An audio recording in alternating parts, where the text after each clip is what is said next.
Yes, let's get straight into it. And you are So, selling yourself short, I'm sure. I'm excited to see what we're going to come let's up see how we with. go. So before we jump into the paint shop, I was just checking out some of the new upgrade parts on this Jeep Gladiator, rendered here in unparalleled detail thanks to ray tracing on the Xbox Series X. Check out those reflections. Woof! They are gorgeous. And some sweet new upgrade parts there. Exclusive reveal here on the Forza Monthly. Anyway, enough of the Jeep. Let's get out of that. We're not here to look at that. Let's take a look at a different car. So I'm going to jump into my Porsche 911 GT2 RS. All right. Any reason in particular for painting up this one?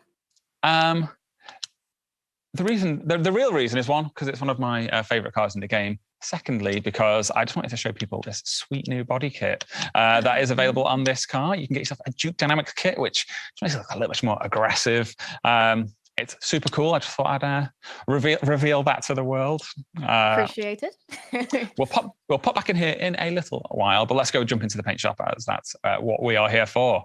Right. Yep. You got your you going with this base color here, this nice fluorescent yellow.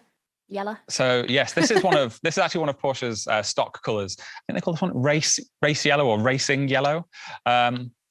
I went with this one because I'm using the new Forza Horizon 5 limited edition controller, and I thought I'd use that as the base inspiration for what we're going to create here today. First of all, regular Forza painters may notice that things have been rearranged slightly in the UI. This is the first time we've really revisited the layout in a number of years, and we kind of wanted to bring it in line with kind of the user experience that people might expect in a modern day painting package such as Adobe Photoshop. First of all, you've got this. If you're used to having the layers along the bottom of the screen from left to right, we've moved that over to the side of the screen in a vertical stack, so that as you're applying those layers, the order of them makes more sense. So let's see what I mean by that.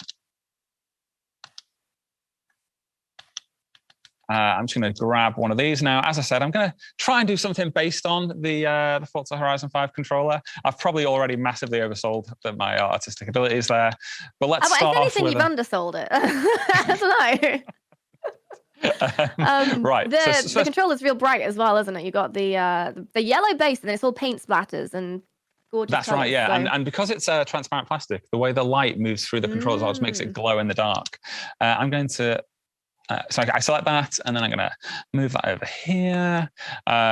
Already, you can see that the UI has been redone and reimagined. We have got fresh icons for everything.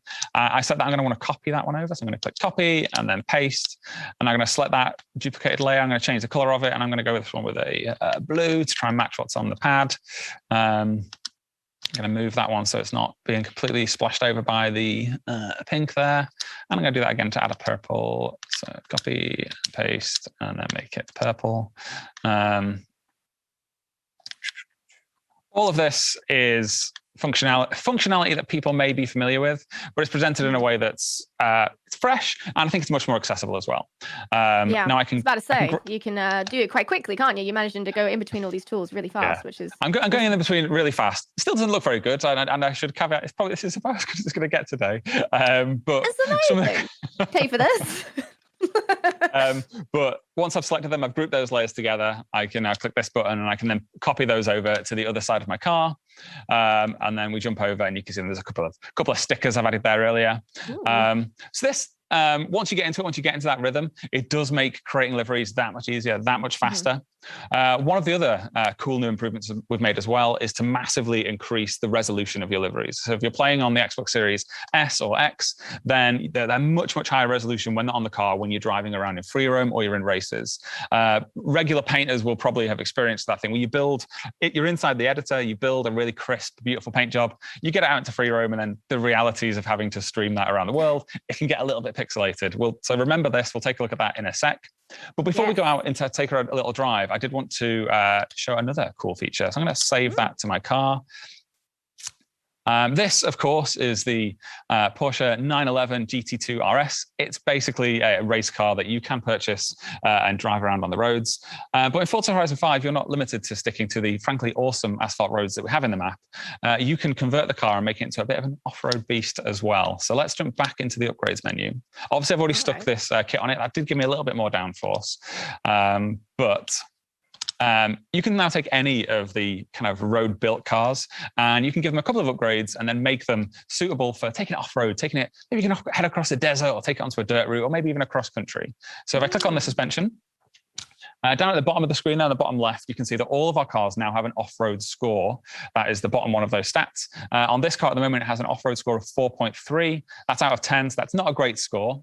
But I can quickly slap on some rally springs. You see straight away the car lifts up straight away, gives it that little bit more clearance. It's going to eat up all those bumps and lumps in the road a little bit more. There is another one as well. I could go for drift springs, which does the opposite effect. It lowers it and it changes the stance of the wheels. But right now we're going to go for rally springs. Also going to have a look at the tires. So we've added a ton of new tire compounds. There is the ones that people will be familiar with, the semi-slick, the slick. There's a drift tire compound, so you could combine that with those drift springs we just looked at if you want to turn any car in the game into a bit of a drift beast.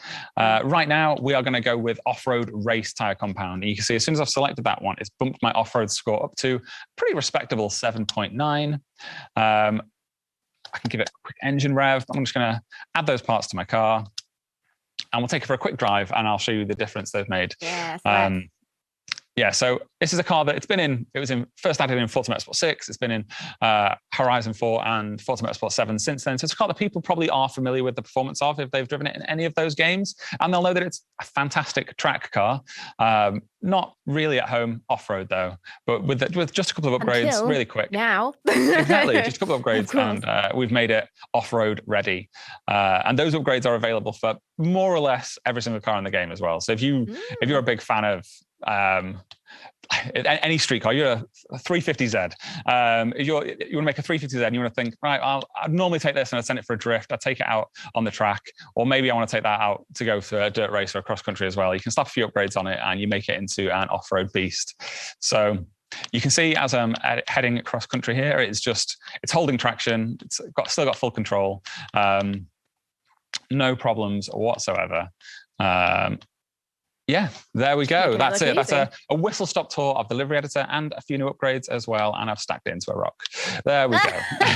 Did we get a look at the livery up close in the world? Oh, yeah. Good shout. I forgot about that. Yes. So if I head off into a debug camera, we can get in nice and close. And you can just see how well all those crisp lines hold up on both the stickers I've added there, the Horizon Festival and Radio at Turner, sneak peek at a new radio station. And you can see all those decals there. Just no pixelation at all, just really holds up, perfect quality. Yeah. Just like being in front of a real car with your own eyeballs. Well, I am always impressed by what the livery designers create in the game. We've had quite a lot of livery designers here on the Community Spotlight, and the talent is always mind-blowing. So I'm excited to see how they utilize these new tools and keep raising the bar.